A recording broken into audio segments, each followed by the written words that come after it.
So I want to go ahead and start Greek education, at least introduce the idea of Greek education. Ancient Greece, the time period of their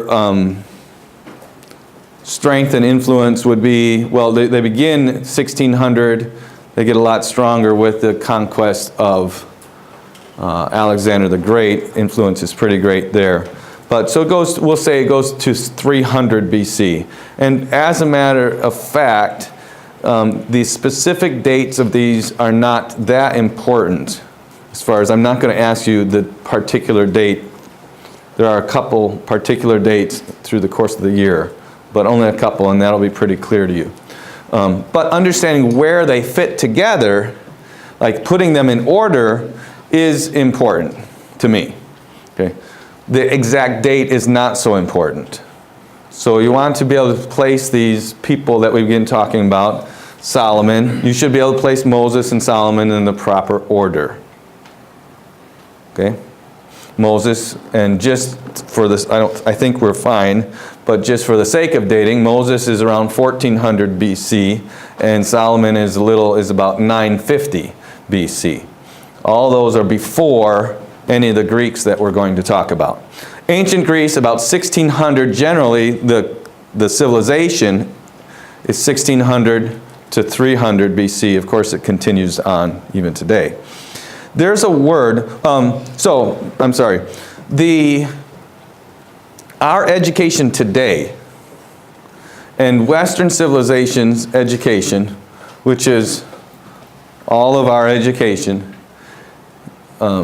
is still dominated by Greek thought. Greek ideas, Greek philosophy still dominates very much of our Western civilization.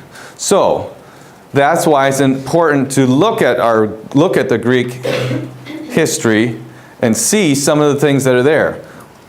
We're going to take a very thin overview, just a quick glance at it. But people would have full semesters or maybe even lifetimes of study into the Greek philosophers, and I don't encourage that necessarily. But I guess I'm saying just you could read a lot more about the Greek philosophy. You could read some Aristotle and Plato and all of that, and really, if you're discerning, see a lot there and say, oh, wow, okay, see things very close to what we do even still today in Western civilization. So it's interesting and helpful to understand some of their thought and history. One of the things that a word I want to tell you is the word Paideia. P-A-D, I'm sorry, spelled it wrong already. P-A-I-D-E-I-A. I say it's Paideia. I don't know if that's exactly the right way to say it. P-A-I-D-E-I-A.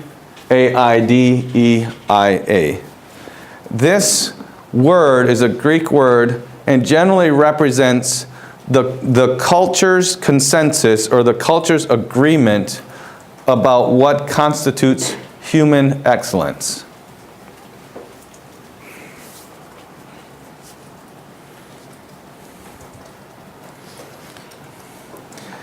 It is the culture's shared ideals and shared vision.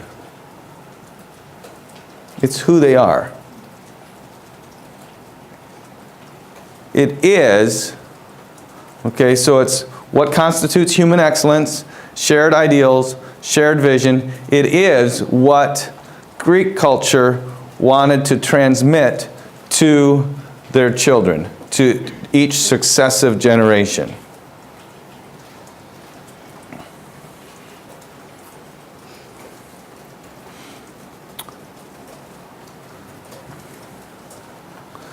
And what I would point out is that academic excellence is only a part of that.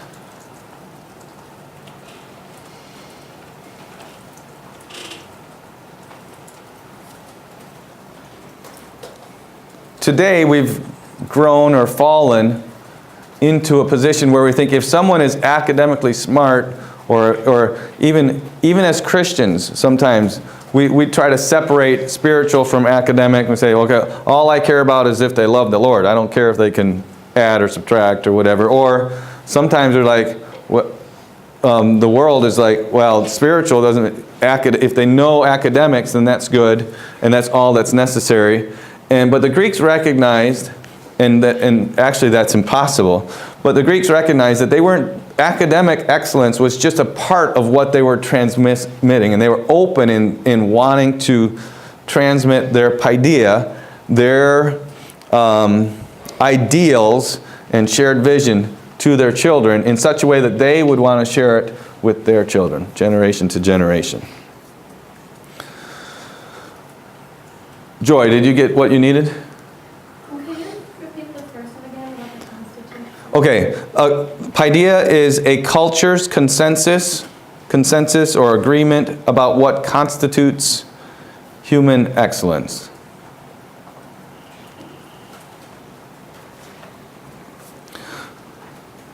So generally people understand or believe that the Greek culture, at least a decent, it wasn't probably created by Homer, but Homer is the first person that wrote down elements of Greek culture that was passed from generation to generation. The works of Homer then are maybe our first, at least well-known introduction to Greek culture, what it was, what Greek culture was, what it was built upon. There were, of course, other poets, but especially the Iliad and the Odyssey, which tell the story of Agamemnon, Ulysses, and Achilles. You don't need all that information. It's just like TMI right there. But in those, the poets, even Homer, I mean, it's not like this is a, nobody believes that it's a completely accurate history of the people of Greece, but there's, in his poetry, is things that are characteristics in the people to either avoid or emulate. And so there are certain elements that were unique to Greek people, and that Greek culture was transmitted from generation to generation through their learning of the Iliad and the Odyssey. Those are long pieces, and some have memorized long portions of them, and maybe even all of them. They are, of course, poetry, which makes them just a piece of cake to go ahead and memorize them. So the Greek people then cultivated their cultural identity based on mythic and historical origins. Now I want to explain the word mythic. Mythic is not, it's different from a myth. If you're looking in mythology, it's kind of connected to myths, but mythology and a mythic origin is more of a spiritual origin. It's the development of ideals and that type of thing, rather than just religious. It's not, mythic origins are not specifically or exclusively like the religious history of a people. Let's put it that way. The history of our ideals, the ideal of independence and private property, those would have mythic qualities to them. Okay, we've kind of left the usage of that word, so I try to frame that just a little bit for you. Yes, Sarah? Could you repeat that point, please? Just that the Greek people cultivated their identity based on mythic and historical origins. And these works, which they got from the works of Homer and the other ancient poets, and those also they used their works to shape the character of their young people.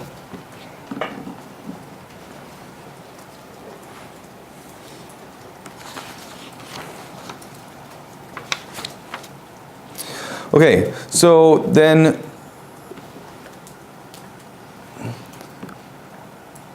we're going to as we proceed through this section, we're going to look at some philosophers, what I call the big three, Socrates, Plato, and Aristotle. We'll also talk about a sect. There was a man by the name of Protagoras who was one of these, the sophists. Okay, so we're going to talk about the sophists, Socrates, Plato, Aristotle, and then we will try to make a quick contrast between the city of Sparta and the city of Athens. Okay, so and I don't know how much we'll be able to do in one period, our next period, but that's the roadmap. We kind of just gave you a brief introduction to the Greeks. We're going to talk about sophists, Socrates, Plato, Aristotle, and then we'll contrast Sparta and Athens. Okay, that's where we'll stop today, though. Be ready to be quick with your Greek when you come back. When you come back. When you come back. When you come back. When you come back.